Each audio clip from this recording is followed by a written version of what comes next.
नमस्कार. माझं नाव विक्रांत आहे आणि आज मी आपल्याला आपल्या इंग्लिश भाषेबद्दल बोलणार आहे.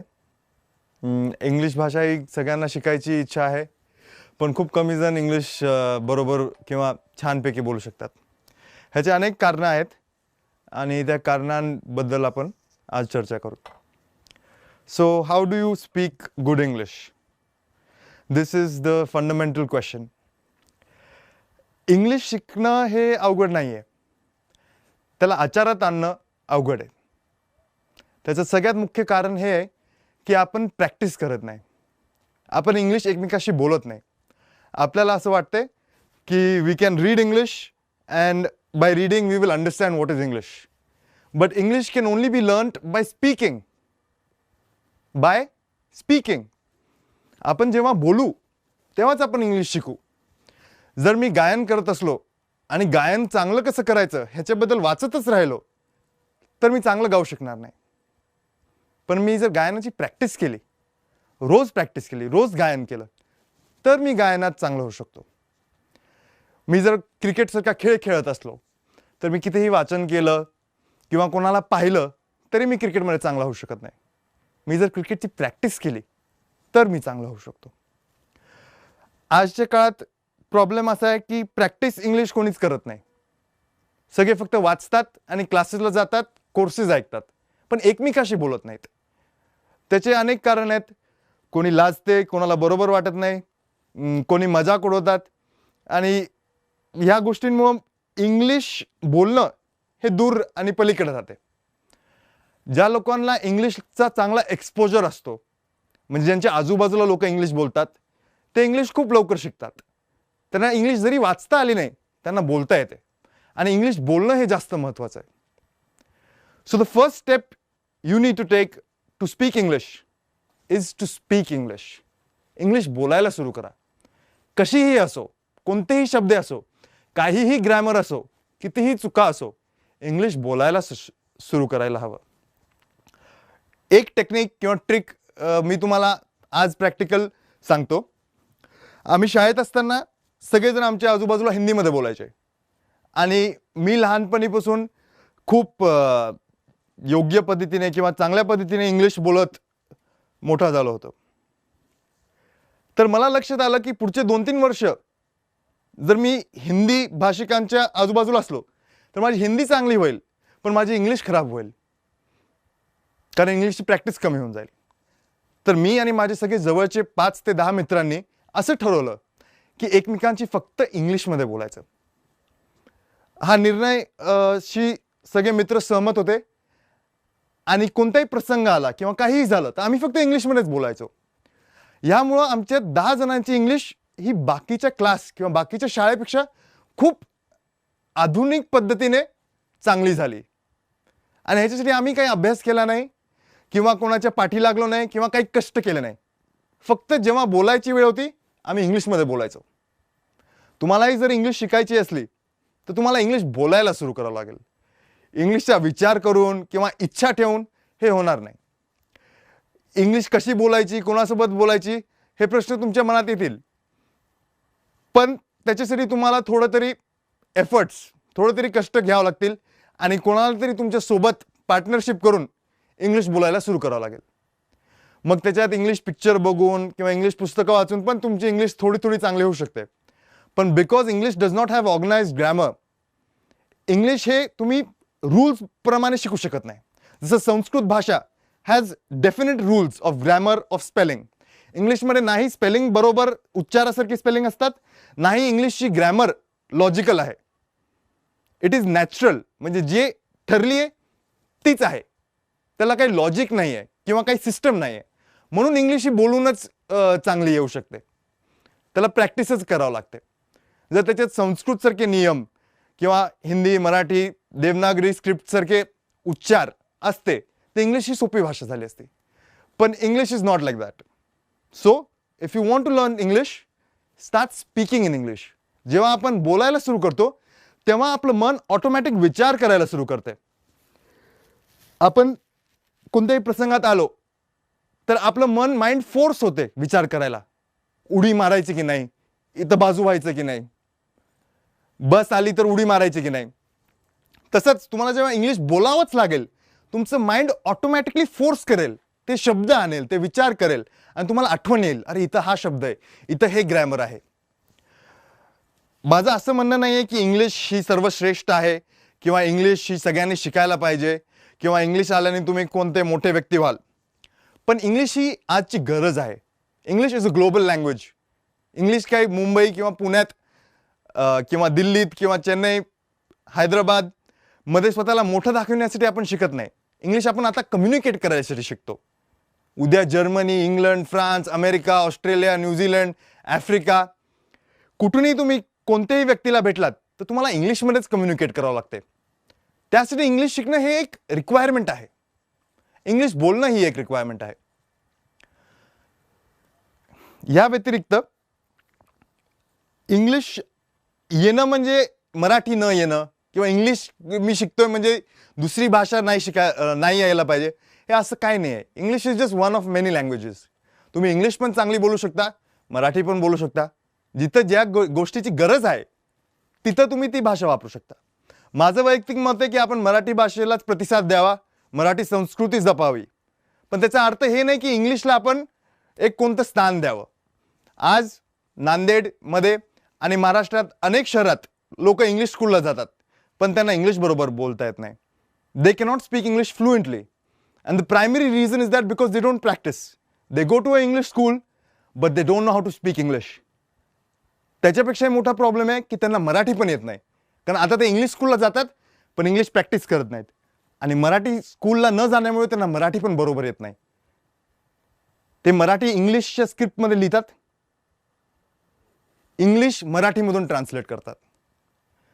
तर हा आय थिंक एक खूप मोठा प्रसंग आहे आणि खूप मोठा अन्याय आहे दोन्ही भाषांना. आपल्याला मराठी जपवायची असली तर आपल्याला हे बदलावं लागेल आणि जर आपल्याला इंग्लिश शिकायची असली तरी आपल्याला हे बदलावं लागेल.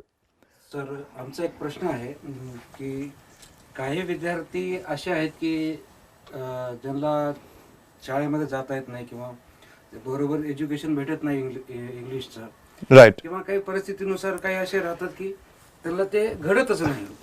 मग आपल्या ऍप मार्फत त्यांच्यासाठी तुम्ही एखादा क्लास वगैरे सुरू करताय का? हो. माझं शिक्षण अमेरिकेत झालंय, उटीमध्ये झालंय.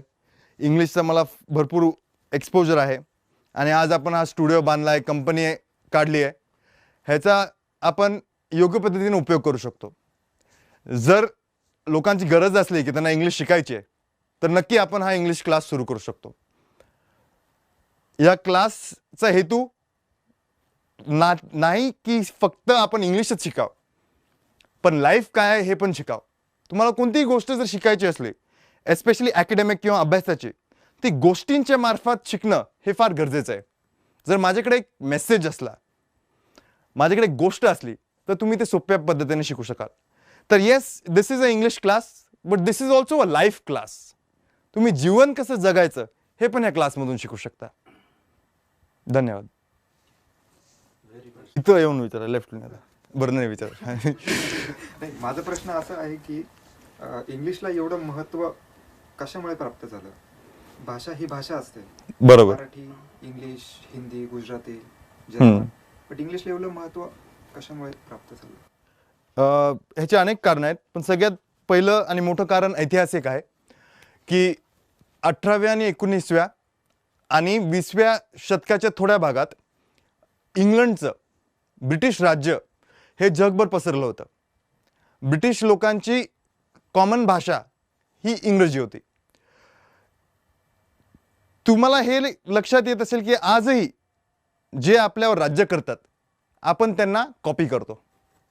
ज्यांच्याकडे मोठ्या गाड्या असतात, ज्यांच्याकडे स्टाईल असते, कपडे असतात, आपण ते जे करतात ते करायचा प्रयत्न करतो.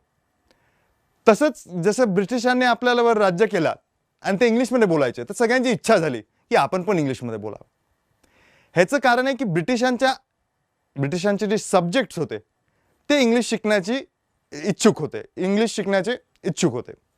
दुसरं कारण आहे की ब्रिटनचं राज्य एवढं पसरलं होतं की ते हे बरेच जागे in Africa, in Europe, in India, parts of China, English spread झालं.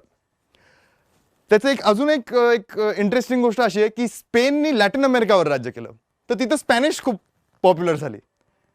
हे सत्य नाही की फक्त इंग्लिशच पॉप्युलर आहे.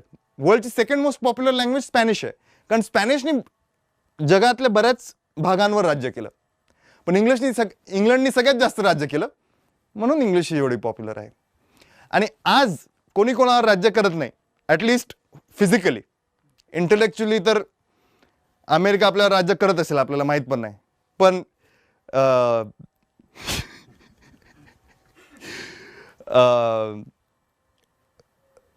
आज ती गरज झाली आहे. इंग्लिश भाषा ही एक means of communication, means of effective communication.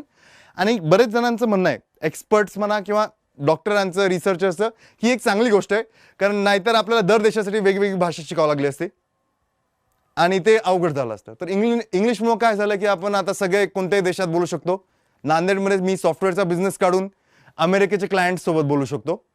तुम्ही पण बोलू शकता, तुम्ही त्यांचे कामं इथं आणू शकता, all because we have one common language. तर तो एक फायदा आहे. पण ह्या पॉईंटवरून मला अजून एक गोष्ट आठवली. भाषा हा संस्कृतीचा भाग नाही आहे. भाषेचं महत्त्व लोकांना खूप कमी आहे. सत्य हे आहे की संस्कृती हा भाषेचा एक भाग आहे. मराठी किंवा इतर कोणतीही संस्कृती ही तुमच्या भाषेत एन्कोडेड असते. एन्कोडेड. तुमची जर भाषा नष्ट झाली, तुमची संस्कृती त्या भाषेसोबत नष्ट होणार. कारण भाषेत विचार, सुविचार, भावना हे इंटरकनेक्टेड, रिलेटेड असतात. तुमच्या शब्दाशी तुमचे विचार कनेक्टेड असतात. जर मराठी भाषा उद्या नष्ट झाली तर मराठी संस्कृती राहणार नाही. हे कळायला खूप महत्त्वाचं आहे. भाषा जपणं हे काही एक पॉलिटिकल गेम नाही आहे. हा एक संस्कृतीचा खूप मोठा प्रश्न आहे.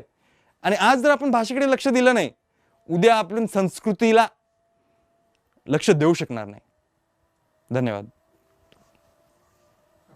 नाही, रिअल बोलणं खूप गरजेचं आहे सर. म्हणजे कारण की कोणाला माहितीच नाही ना या गोष्टी. आता जर तुम्ही बोलताना पॉईंट सांगितला, संस्कृती भाषेच्या अंडर येते, तर Yes. माहिती नाही. कारण की जे मराठी आहेत ते इंग्लिश मीडियम मध्ये मुलं टाकतात, हो. इंग्लिश शिकतात, त्यांना संस्कृती कळत पण नाही. आणि इंग्लिशची संस्कृती पण पूर्ण कळत नाही. सगळीकडे अर्धवटच राहतं ना.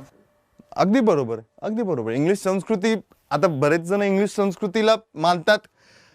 शहरात आणि आपल्या नांदेडमध्ये किंवा मराठवाड्यात पण मोठ्या मोठ्या शहरात, औरंगाबाद सारख्या इंग्लिश संस्कृती आली आहे. आणि आपण इंग्लिश संस्कृतीच्याच पाठी आहोत किंवा मार्गावर आहोत, इंग्लिश भाषेच्या संस्कृतीच्या, आणि स्पेसिफिकली अमेरिकन संस्कृतीच्या. American style, American food, American vision हे आपण कळत न कळत फॉलो करतोय. तर लोकांपर्यंत हा संदेश पोहोचणं गरजेचं आहे. पण आपण काय कोणाला फोर्स करू शकत नाही. तुमची इच्छा जर असली, आपले शब्द, देव, भावना, संत, हे संत आणि हा शब्द एक विचाराला जोडलेले असतात. ती भाषा जर गेली आणि इंग्लिशमध्ये मी जर म्हणालो गॉड, सेंट, हे आपले भगवद्गीता, श्रीकृष्ण, हे या विचारांशी कनेक्टेड नाही आहेत. म्हणून ट्रान्सलेशनमध्ये गोष्टी कळत नाहीत. किंवा ट्रान्सलेशन म्हणजे लॉस्ट इन ट्रान्सलेशन हा एक फ्रेज आहे. Why do we say lost in translation? Lost in translation म्हणजे ट्रान्सलेट करण्यात हरवलं. कसं हरवलं? मी तर ह्या शब्दाचा हाच. कारण दर शब्दाला दुसऱ्या भाषेत तो शब्द नसतो. तो शब्द आणि विचार युनिक असतो. तो त्या भाषेला, त्या संस्कृतीला जोडलेला असतो. आपण आई हा शब्द वापरतो, मदर वापरला तर तोच अर्थ होईल का? म्हणजे भावना नाही जोडल्या. मग आणि मग भाषा नष्ट झाली तर तो विचार, ती भावना आणि मग संस्कृती ही पण नष्ट होऊन जाते. अशी परिस्थिती आहे. अशी परिस्थिती मी पाहिली आहे. रिअलिटी बट कोणी दाखवत नाही actually. Yes yes. आपल्याला बोलायचं मंच भेटलाय, संधी भेटली, आपण आपले विचार मांडावे.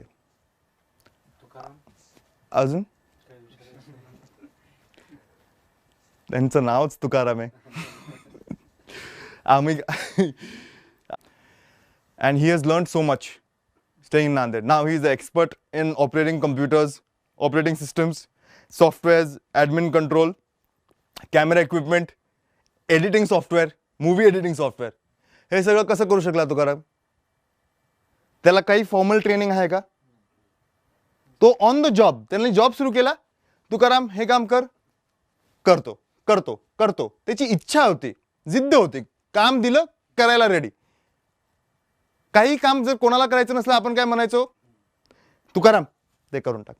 आता Tukaram is versatile. Tukaram knows how to do many things which you will not learn in college, in school, in job also. But Tukaram knows he can operate latest camera technology. He can operate many softwares. He can run the Bola admin module console. So how is he doing that? By practice. Karun. English language is also the same. Anything in life is the same. Practice. तुम्हाला शांत व्हायचंय, practice करा. देवभावी व्हायचंय, practice करा. Thank you. नमस्कार.